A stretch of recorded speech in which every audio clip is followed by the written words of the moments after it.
So as you saw from some of the clips, I recently went to the bookstore and went out to eat because it was my birthday. I turned a quarter of a century old, and more on my experience going to the bookstore later. But first I wanted to let you guys know, because I forgot to mention it in my last video, that if you don't already know, I am doing a giveaway for my book Lightbringer over on Goodreads. I'm giving away 100 Kindle copies, and this giveaway will run until May 9th, Tuesday, which is release day. So far, over 750 people as of this morning have signed up for that giveaway. I am just absolutely thrilled and blown away by this. Obviously, people like free things, people like free books, but for 700 plus people to show interest in my debut novel and me, a relatively unknown author at this point, it just makes me very excited. I hope that people read the book, I hope that they enjoy it, and I hope that they leave reviews, because at this point, me doing the giveaway is more for the exposure. I don't expect a lot of sales out of this. I just want to get the book out there in front of as many people as possible, make them aware of it, and hopefully they will read it, like it, and review it. So again, if you want to enter the giveaway, it runs through May 9th. I will leave a link in the description box down below, and this giveaway is open only to US residents. That is not my choice. That's just how it goes. But yeah, I'm just really excited. So before I dive into my birthday experience, I want to give an update on the earring saga. So if you followed along on my last few vlogs, you will know that I have been having trouble with my earrings. A little bit of backstory. All of this started when I changed from one earring to another. They started hurting when I was at work, and this has been something that's been going on and off throughout my entire process. At this point, my piercings were 6 months old.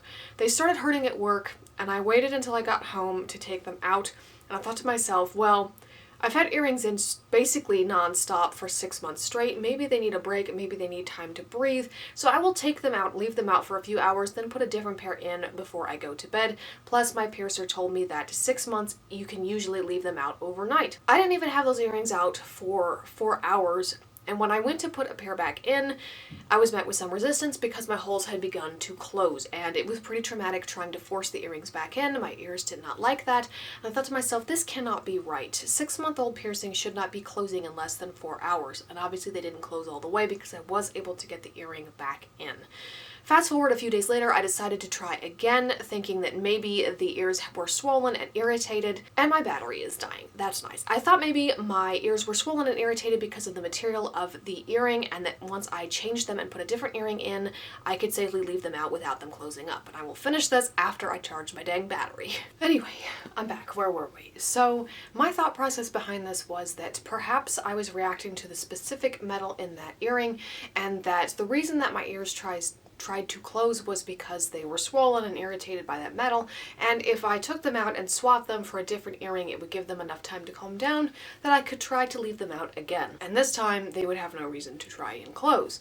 So that's what I did. I wanted to try to leave them out the full 8 hours in which you would theoretically be sleeping, because that was the whole point, but I decided to do it during the day so that I could check on them, and it was a good thing that I did. I still did not even make it 4 hours in, and when I tried to reinsert an earring, they had done the same thing and tried to close. So after that, I got a hold of my piercer, and I was like, what's going on? This doesn't seem normal for a 6-month-old piercing to be doing. And she told me that there are some people who can never leave their earrings out because they will close no matter how old the piercing is, and that I just might be one of those people.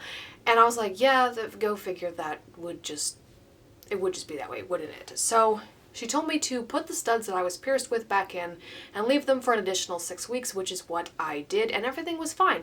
There was no pain, no irritation, no nothing. I was able to sleep on them because she said as long as it's just lobes, if you have a small stud in, you should be able to sleep on them, and that was really why I wanted to be able to take them out. I didn't really care otherwise, and everything was going great until out of nowhere it wasn't. I made it 3 weeks in, and then just randomly my ears started hurting and there was blood again, and so I made the decision to take my earrings out permanently. Because I was 7 months in at that point, and that's not normal. That shouldn't be happening. I seem to be reacting to every earring that I put in, and it would just go figure that that would happen to me given my history of having really sensitive skin, so I decided to take them out. This wasn't something I was happy about because I really wanted the earrings, and it was tough. to have gone all that time and ultimately have to admit defeat because there's just nothing that you can do. But if I'm right in that I was reacting to these metals, that's not something that can be fixed. It's not like, oh, I didn't clean them often enough, or I just need to be more patient. It's probably not going to improve. So I took them out, and I'm pretty sure by now the holes are closed completely, probably. I don't think I'd be able to get an earring in now if I tried. But my biggest disappointment with this decision was I had bought a lot of earrings out of excitement that I was able to wear them now. What am I going to do with all of those earrings that I can no longer wear? Well, I found these clip-on converters on Etsy. They're clear and they're very hard to notice, and what you do is you use them to convert real earrings into clip-ons, and that's what I've done, and I'm wearing them right now, and I'm very happy that I found these. They do pinch a little bit, and you have to be careful not to stretch them too much because then they will fall off, but I'm moving them around so that if it starts to pinch on one spot of my ear, I move it to a different spot and then back and forth, and I'm just trying to get used to them, but I am just happy that I found these. They're not perfect, but they allow me to still wear these earrings that I would not be able to wear otherwise. There are a few styles where it's a hoop and the hinge clips into itself. I can't wear those anymore. There's no way that I can convert them because the post isn't straight. It's a loop and it clicks into itself. So unfortunately I will not be able to wear those earrings anymore, but this is still better than nothing. And I do think it was the right decision to make. I had every reason to believe that this was going to keep happening, and I had no reason to believe that this would ever stop, that it would fix itself, because every time I thought that my ears were fine and we healed them and moved past this, we didn't. So that's what happened with that. That's ultimately where I ended up. It's not ideal, but it's better than nothing. Now on to the bookstore birthday extravaganza. So I wanted to find several books at the bookstore and I only managed to find 2. It's a bit disappointing, but it is what it is. Apparently one of those books isn't out yet, and I was under the impression that it was, and it seems to me that they keep changing the release date of this book, which is really annoying. Anyway, that explains why I couldn't find that book, but I was disappointed that The Fourth Enemy, which is by Anne Perry, is the latest in the Daniel Pitt mystery series, they didn't have that. I checked it Barnes & Noble, which generally has a better selection than Books A Million, which is the bookstore that I used to go to, but I checked there afterwards just to be sure, and they didn't have it either that I could see. And both of these stores are suffering from the same thing, and I noticed that they don't have very many hardcovers anymore. If your book is not like an ultra new release up at the front of Barnes & Noble, for example, there is not going to be a hardcover version of any of your other books in the store.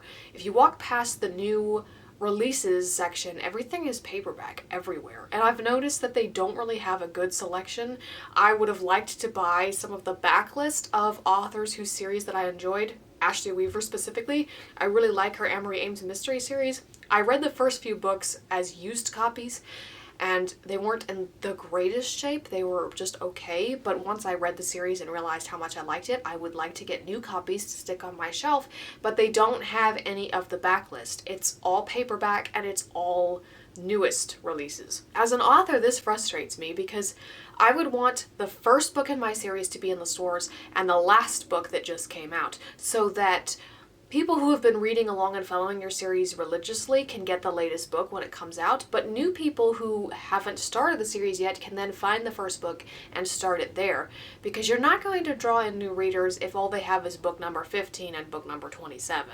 At least I hope not. I try to write my series where you don't have to read the first book in terms of my historical mysteries, but you probably should, because even though things are reiterated and gone over, there are nuances that you're going to miss if you skip books. But these bookstores don't seem to give readers much of a chance, and I honestly don't think that these bookstores are going to exist in a few years, and that's sad. I don't want physical bookstores to go away, but you just can't compete with online retailers like Amazon. The selection in the bookstore is poor.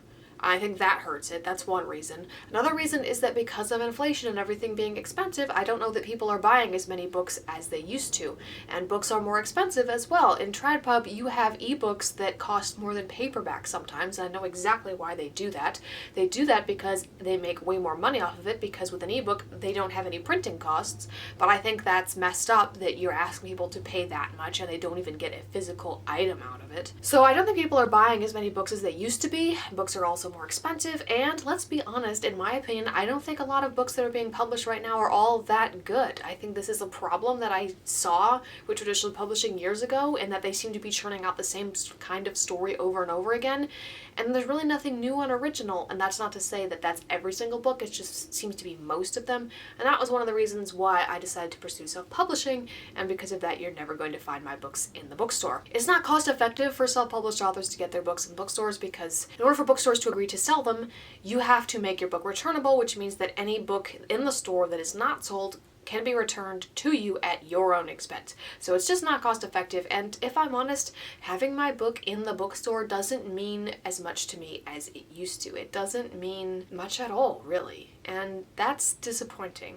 It's disappointing to see what these bookstores have become. It's disappointing that I can't walk in there and get new releases when I should be able to get those books specifically, if nothing else. And I think I may not go back to the bookstore again. There's not one anywhere close by where I live. It's a kind of an all-day trip to go, and then when you go and are just met with disappointment because you can't even find the book that you came for, it's just easier, and it makes more sense to order all of the books online. And I think that's just what I'm going to do from here on out, which is, again, disappointing, but I think that these bookstores are not helping themselves out. Another thing was that the Barnes & Noble membership has gone up to $40. It used to be $25, now it's up to $40, and I read all of the things that you're supposed to get with this, including a tote bag that's free, that is a $20 value, so basically your membership almost doubled in price for a tote bag every single year. It's like, how many tote bags does one person need? I don't know, but I looked at the things that they're supposed to be offering